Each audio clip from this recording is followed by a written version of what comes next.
everyone, so it's flu season. So in today's video, I'd like to talk about the flu shot. I'm not going to talk about all the science behind the influenza vaccine or the flu vaccine.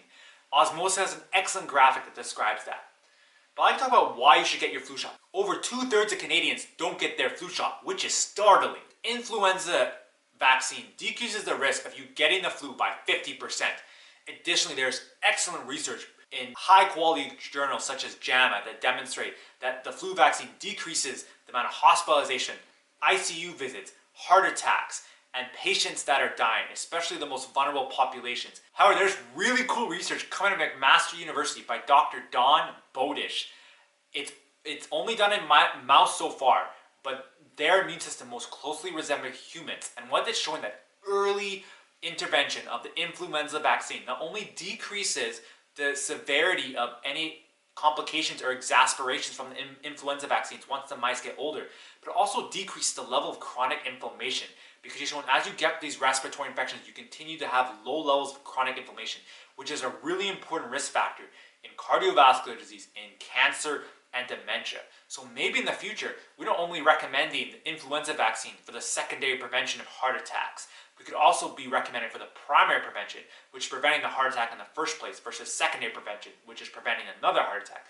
Also for preventing cancer and dementia by giving the flu vaccine readily, especially early on in individuals' life. However, the notion that compels me the most to get the flu vaccine is this idea of herd immunity, and as part of a societal responsibility of living in a first world country. Not everyone can get the influenza vaccines for a variety of medical conditions. However, there's this notion of herd immunity where a threshold of the population is vaccinated. It's able to protect the most vulnerable individuals of our population, the elderly and the young children, who for many other medical reasons may not be able to get immunized. So really, you aren't getting the flu shot for yourself, you're getting it to help others. And for myself, as any healthcare provider, you have to do it for your patients. You're doing a great disservice if you are not getting the flu shot for your patients, because the flu virus has an incubation time. For the first day before you have symptoms and 5 days after your symptoms resolve, you are still contagious.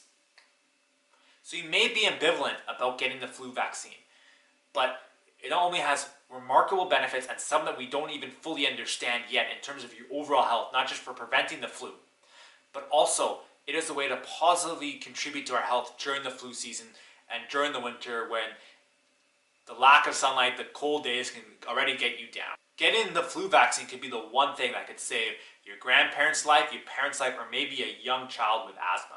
Vaccines are unequivocally one of the best successes in medicine. And in Canada, we are so privileged and fortunate to have vaccines readily available, which is not the case for every human in this world.